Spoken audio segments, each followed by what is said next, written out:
Hey everybody. So I pulled out the old prototype 1 of the Dreadnought here to see how things were still lining up, and the new master plug is basically still lined up and everything is proceeding well. There's a couple points I'll talk about in a little bit. So right now I still haven't glued this side piece on here. That should be done in the next day or so though. What I have done is to wall this side off, and I'm just put that back wall in there. I'm not going to put any styrene in the front because basically the way I want this to work is that these will be separate pieces and this neck here will simply lock in to the top like that.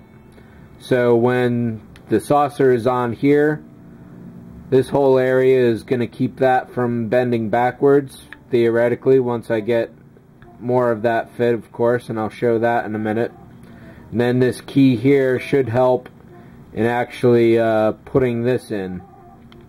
One of the things I'm thinking of doing is, if this neck is cast out of resin, and the more I look at it, the more I realize that it is a pretty good thick piece, but because it's going to be holding a top engine and the saucer, what I'm thinking about doing is getting a smaller rod than this and putting it exactly through this area here.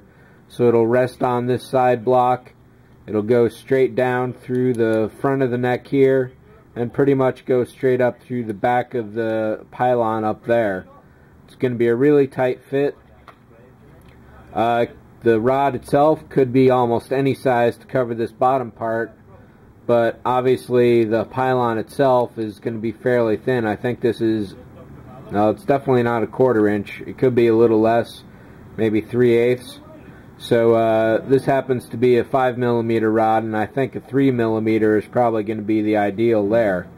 Potentially I could put an additional rod in the neck, you know, maybe at that direction to help support the saucer, but basically this one here would do most of the load bearing, I think. So one of the things I'll definitely show, let's talk about this first actually, and that's keeping everything circular. So I'm going to have to find a circular shape for the front here that I can match to the size I need, and that way I'll be able to get a really nice circle. Over on the back here for the circle, I've still got this piece here, which is off the AMT kit, which is basically a perfect fit for the back.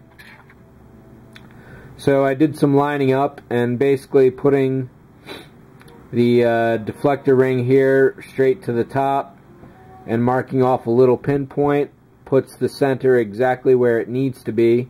In terms of the overall diagrams I had drawn up, you'd probably have to check the first installment for the video on that.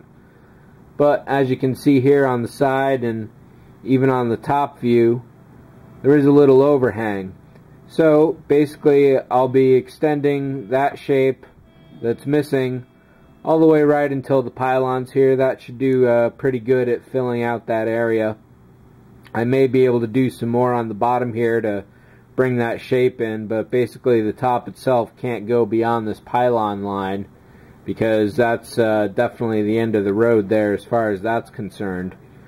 And flipping it over on the front, I did a little mark here and basically putting the deflector ring to the very bottom of the ship puts the top exactly where it needs to be, and then the hangar bay goes over that.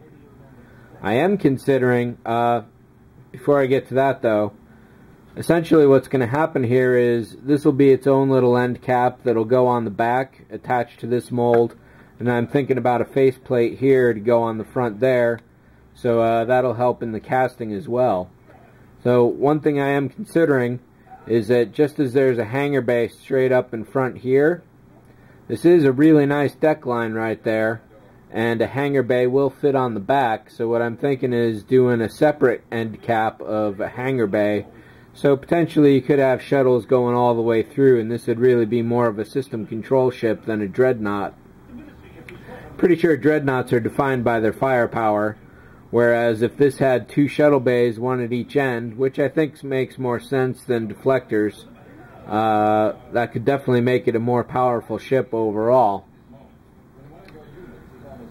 So what I'm going to do now is show you a trick for how to fill gaps like this. This doesn't work on every model, but if you've got like a cracked piece or anything where you need to maintain one shape against another but fill it in.